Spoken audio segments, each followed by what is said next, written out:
Hello, everyone. Welcome to another interview of the Lovelace series. My name is Laura, and I'm one of the co founders of this amazing series. And we are here today with Zahara. We will be talking about all her challenges, her career, her advice for women. So I hope that you enjoy this interview. And having said this, please, Zahara, kick us off and introduce yourself. Hi, thank you for the introduction. I'm Zahara. I'm a software engineer, technologist. I've been engineering now for around 10 years, and I transitioned my career from interior design, and it's great to meet you all. Oh, thank you so much. It sounds quite interesting from an interior designer to tech. Would you like to tell us a little bit more about this? Sure. So, like I said, I transitioned around 10 years ago. As a designer, I was quite technical using software like 3D Studio Max, AutoCAD, and a lot of the Adobe Creative Suite. So I was already quite familiar using software in my work, and I guess turning to technology was a step up from that. So it was quite challenging to begin with, but it was also really exciting because I really love problem solving. And with technology, there are so many different ways to solve a problem. And that really motivated me and excited me that you're constantly having to learn, and technology is always evolving and changing. So I really took to self learning. I didn't initially have a computer science degree. I literally just self taught myself with online courses, MOOCs. I read a lot, interacted with the open source community, and really found my feet that way. And I got the opportunity to work with a lot of companies in the earlier stages of my career. I worked with startups, consultancies on different kinds of projects as a front end engineer. And then I really grew from there and started to take on more complex projects and moved on to the back end and became full stack. And yeah, my career has just really grown from there. Hmm. That's congratulations. That's quite impressive. Anybody who has like made such a big transition and has self teach himself as yourself, it's somebody to really look up and quite impressive this. So congratulations.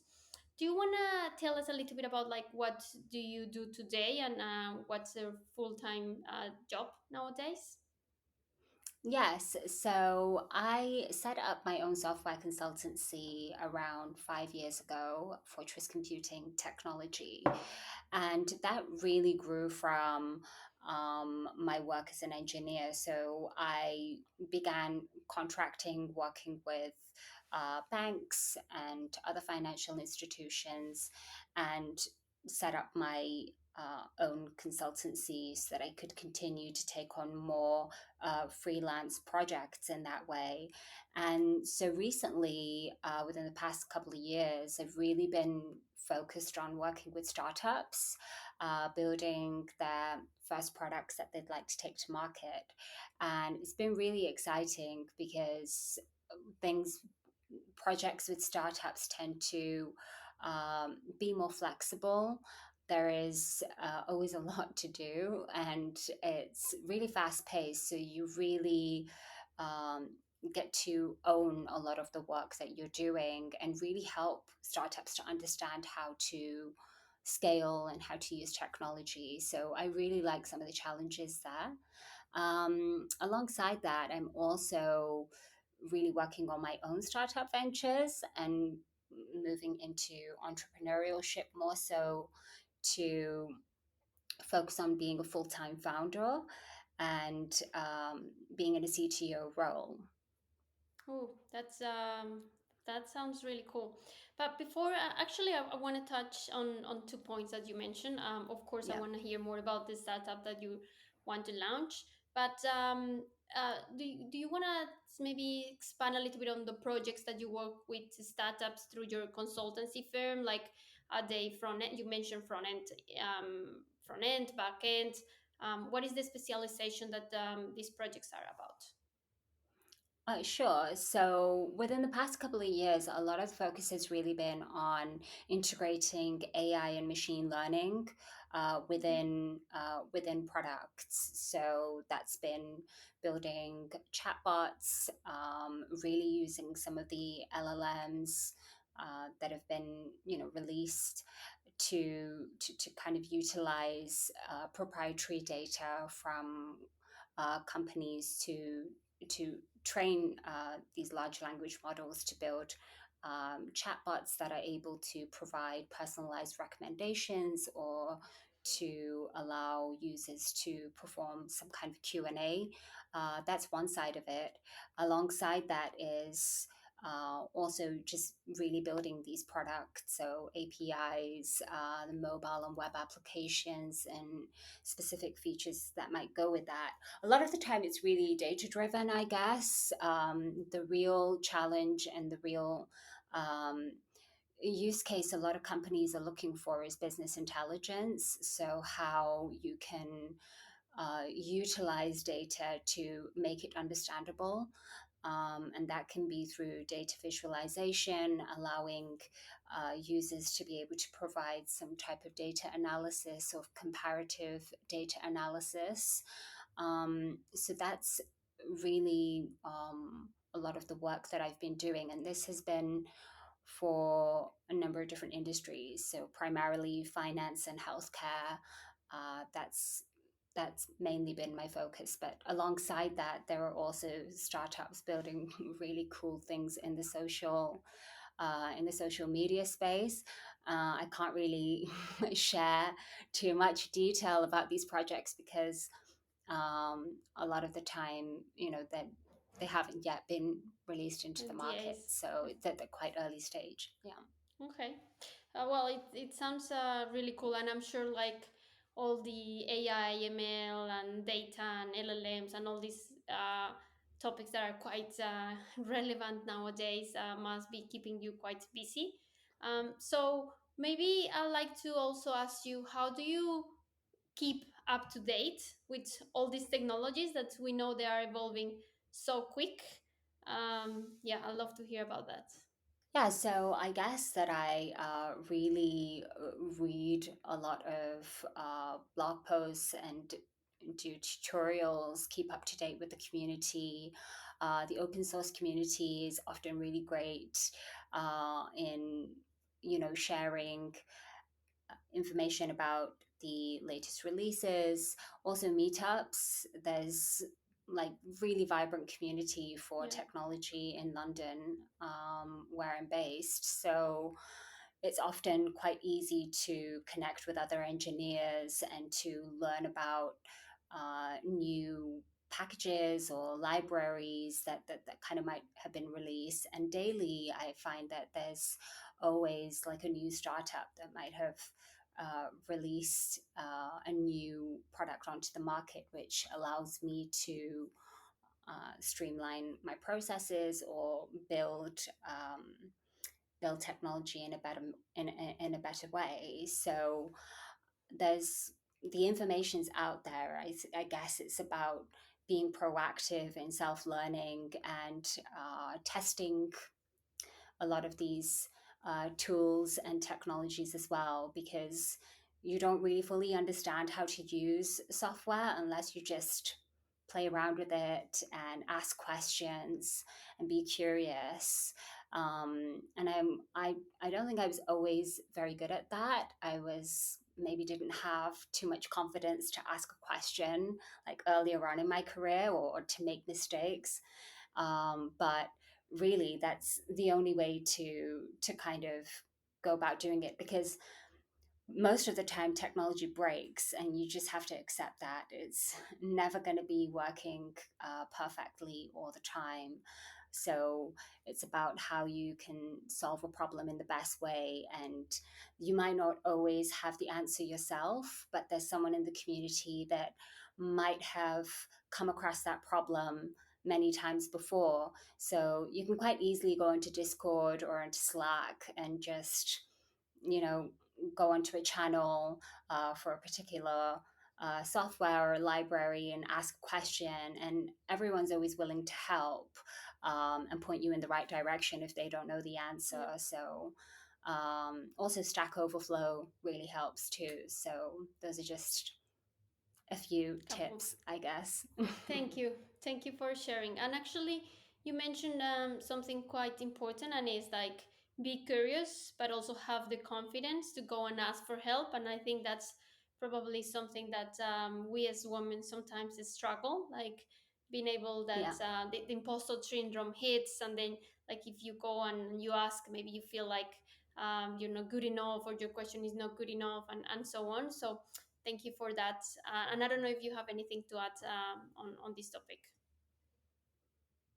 Not really. I guess that I'm quite passionate about technology, and I guess my curiosity and passion has grown over the years, and now is such an exciting time because a lot of the technology for LLMs and for AI is really new. So it's that there is so much out there to learn and Yeah. to um, be able to use. It's not that machine learning is new. I mean, it's been around for a very, very long time, but a lot of the new tooling and access to large language models is very new. So it's just really exciting to be able to use that in projects and to learn about it more. Yeah. Okay. Thank you. Maybe now let's go back a little bit on the conversation. You mentioned that you have your own consultancy firm, which is quite really cool. You so maybe I like to hear what why did you decide to actually go and found your own firm rather than maybe go through the corporate job, and maybe as well like now you want to be a founder, a full-time founder. I guess that entrepreneur mindset is in you, so I like to hear a little bit about this. Yeah, this is a great question. I guess I did start out my career as an engineer working on a full time basis. So I did a few roles that were on a full time basis, and I think that's really important at the early stages of your career. I guess maybe setting up a consultancy and being more of a freelancer, I guess, wasn't intended. I didn't necessarily intend to take that direction. I was actually hoping to maybe work full time with a great company and continue in that direction. But it just so happens that I um, just ended up taking on more freelance work that offered me that kind of flexibility. And there were a few really key roles with some banks that I took, which were more on a contractual basis, but I was really keen to work on those projects and also work with those companies, for instance, BNP Paribas, the Royal Bank of Scotland, and so I decided to continue taking on more contract based work because the pace is a lot faster. It offered me the flexibility of being able to work um, with on many projects at the same time, and also to not really necessarily need to be based in one location. I can move around and do what I love doing. So who wouldn't want the flexibility? It's more challenging because of course you have more security as a full-time employee. You also get lots of benefits, but I guess I've always been a self-starter. So even as a designer, I ran my own design studio, and I'm just quite proactive as a person. I don't necessarily wait to be told to do something. I just go out there and do it myself. So that entrepreneurial mindset is very much in me, and I want to continue kind of growing that as a founder. I feel ready to really use some of my own ideas to build my own product and my own software, because I've been doing this for a number of years now for other companies. And it would be great to be able to, build a startup that can really scale and make an impact and reach many millions, hopefully, of users. Um, and so I really think that startups allow the opportunity to really allow you to have that kind of Yeah, growth. amazing. And well, that sounds pretty exciting. Do you have any idea, like, what would you like to do for your startup, or is it early stages yet? It's early stages, but certainly health and well-being is something that's really important to me.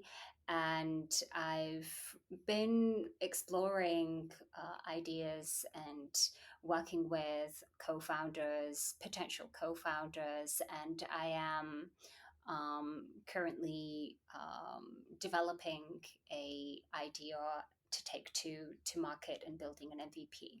Yeah. Hmm, that's cool.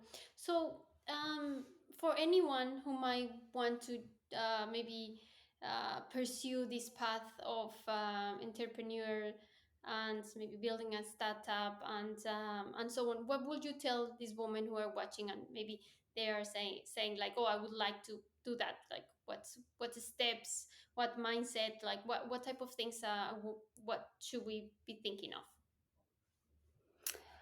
I think that's a great question. It's really, I guess, important as an entrepreneur to know what your strengths are. So, if you're someone that's technical, then you're going to want to make sure that you know how to lead a team, or you know how to build a product or how a product's built, so that you're able to really own that and um, really be able to take ownership of that piece.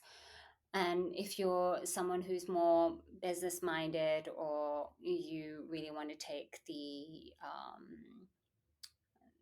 kind of strategic commercial route, then you'll kind of know what your strengths are, and you might want to build up your network and really connect with people within that space that you want to build a product. Because it could be fintech, it could be health. That there are so many different areas, right? So I guess everyone has their own strengths or passions, but definitely focusing on what you care about and what you're passionate about. Because at the end of the day, if you're going to build a company, you're going to be doing this for the next 10 years of your life. And so it really needs to be something that you care about. And if you yeah, I think that that's one thing. Aside from that, really asking questions and speaking to other entrepreneurs, and just getting out there and meeting people. I think confidence is something that's really important, like putting yourself out there and uh, really sharing what it is that you're passionate about, what you're doing, really helps. Because that way you're able to connect with other people who can help you, or who might know someone who can help you. So I think just really being self-motivated and focusing on your passions is super important. Great advice. Um, awesome. So let's maybe change a little bit of gears. Thanks for sharing your experience with your own company and now with this future CTO role. That sounds really cool, to be honest. Maybe now let's move into any advice that you have for any woman that want to pursue a tech career, not necessarily into a startup, but a woman who's watching this and they might thinking of like, is it tech for me? Should I move or no? They want to do a career pivot just as you did. Like, what advice you will have for this woman? I think that That's also a really great question. I think that there's a few different points there. I think that if you're someone who wants to transition your career, I would say don't give up on that. It might seem challenging to begin with, but then everything is. You just have to kind of be focused and to really invest the time into self learning because there's it can be quite a steep learning curve if you're not technical. So, but it's not impossible. I've met many people who've career changed or who don't necessarily have a traditional kind of computer science degree, and these have been my colleagues or friends as well. Initially, I thought, that's you it's not possible. I've even doubted myself sometimes, but really sticking to it and having a supportive network around you really helps. So um, meeting other people that are maybe embarking on the same kind of journey or who are engineers or working in technology is very beneficial because you'll be able to learn from other people's experience as well and really be a part of the community. um, I think again confidence is really important, and it's often the thing um, that people don't have or women might not have to really continue and take the career forward. I guess it's um, I guess that now there are many women in technology, um, so it's not as though there are not a lot of women. There are a lot of women actually now in kind of engineering roles and in technology, which is so great to see. And so I think that certainly, yeah, upskilling and connecting with the community is the right way to go. I couldn't agree more. And actually, thank you for your kind words for those women because, yes, we need more role models like yourself, people who's actually streaming and getting to the CTO level, women who's actually leading companies and so on, because that's the way that we actually will increase the number of women in tech. Awesome. So, Also, the, I've got yeah, another point there. Sorry to kind of cut you off a go for little. it. Mentorship. So finding a mentor. I recently was involved with an AWS Women's Mentorship Program. So keeping your eye out for mentorship programs and pairing up with someone who can kind of help you or guide you in that career is also another great tip as well. I would second that. Thank you for mentioning it. Okay, now let's move into a more completely different topic, motherhood. I guess that there is many conceptions out there of women who wants to become or who wants to move to tech, or in general, women who's working and then they want to become mothers and might be difficult and so on. So I'd love to hear also your view on this. Yes, well, I'm not a mother myself, but I do think that employers should really be providing support for women who are either planning to have a family in the future or who do currently have a family.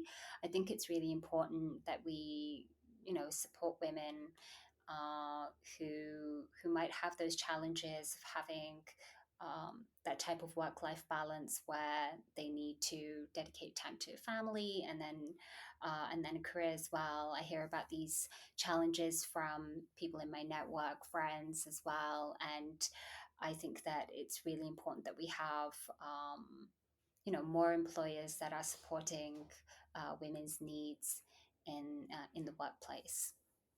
Yep.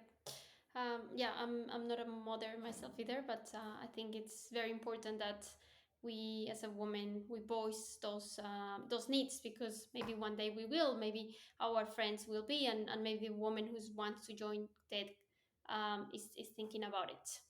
um, okay, so I'd like to hear about your work-life balance. Now on the same page that motherhood, and we normally also hear that maybe we have to, if we create our own company or so on, we might need to work a lot of hours. How is it the experience for you? Yeah, it's a great question. So I definitely would say that, when I was starting out my career in technology, it was kind of difficult for me to have a work-life balance because obviously you need to invest quite a lot of time into upskilling and learning, and this takes a lot of time. You have to dedicate a large portion of your time to doing this. Um, but certainly within the recent years, I've been able to have more of a work life balance, especially with working within my own software consultancy, because I can really pick and choose the projects that I do. Or if I decide that I want to do a project and then I want to take a break, then I've got flexibility to take my breaks as and when I need them, versus needing to have like a set time within full-time employment where you need to take your breaks at a certain time of the year. So certainly that's been really beneficial. Uh, I would say that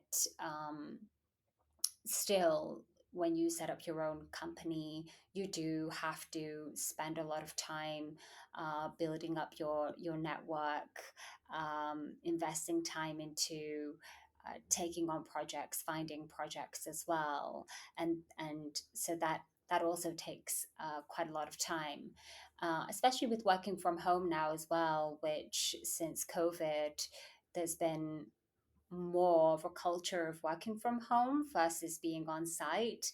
So then that kind of adds to the work life balance becoming even more important, because you really need time to switch off. And I think our health and our well being is really, really important for us. So I really enjoy doing sports, and I play pickleball in my free time. I enjoy hiking and traveling and really disconnecting from technology, so that I can recharge and be